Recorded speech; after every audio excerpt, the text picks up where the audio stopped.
கேரள மாநிலம் மூணார் அடுத்த கூடார் விழா பகுதியில் உள்ள பள்ளிக்குள் புகுந்த காட்டு யானைகள் கூட்டத்தால் பரபரப்பு ஏற்பட்டது. இதுகுறித்த கூடுதல் தகவல்களை செய்தியாளர் சிவசபாபதி வழங்கிட கேட்கலாம். சிவசபாபதி வணக்கம். இந்த சம்பவம் எப்போது நிகழ்ந்தது? பள்ளிக்குள் மாணவர்கள் இருந்தார்களா? யானை கூட்டம் நுழையும் சமயத்தில் என்ன நிகழ்ந்தது? முழு விவரங்கள் என்ன? கேரள மாநிலம் இடுக்கி மாவட்டம் மூணார் அருகில் உள்ள இந்த கூடார் விழா உயர்நிலை பள்ளி. இந்த பள்ளியில பாத்தீங்கன்னா கடந்த ஒரு 4 தினங்களுக்கு முன்பு படையப்ப யானை உள்ள புகுந்துருச்சு.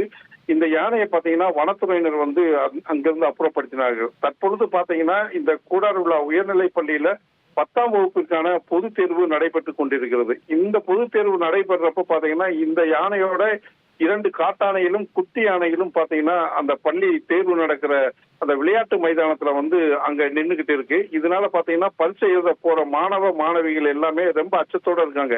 ஏன்னா இந்த யானைகள் அதாவது பரீட்சை எழுதுற வகுப்பறைக்குள்ள வந்துருச்சுன்னா என்ன செய்யறது, அங்க எதுவும் தாக்குதல் முயற்சி பண்ணிருச்சுன்னா என்ன செய்யுதுங்கிற ஒரு அச்சத்தோட இவங்க பரீட்சையில தன்னுடைய முழு கவனமும் செலுத்த முடியாம மன உளைச்சலோட இவங்க பரீட்சை எழுதிட்டு இருக்க சூழ்நிலையில காவல்துறை மற்றும் வனத்துறையினர் யானை இந்த இடத்துக்குள்ள, அதாவது பள்ளிக்குள்ள வராத அளவுக்கு நாங்க பாதுகாப்பு இருக்கோம், நீங்க எந்த விதத்திலையும் பயப்படாம தைரியமா பரீட்சை எழுதலாம் அப்படிங்கிறதுக்கு மாணவர்களுக்கு அறிவுறுத்திருக்காங்க. இது மட்டும் இல்லாம யானையை விரட்டும் பணியில யானை அந்த பள்ளி வளாகத்திலிருந்து கொஞ்சம் விரட்டினதுல அருகில் இருக்க காடுகள்ல ஏறி அந்த யானை நின்றுருக்கு.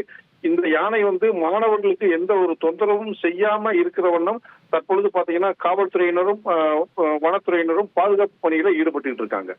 விவரங்களுக்கு நன்றி சிவசபாபதி. செய்திகளை உடனுக்குடன் தெரிந்து கொள்ள உடனே சப்ஸ்கிரைப் பண்ணுங்க.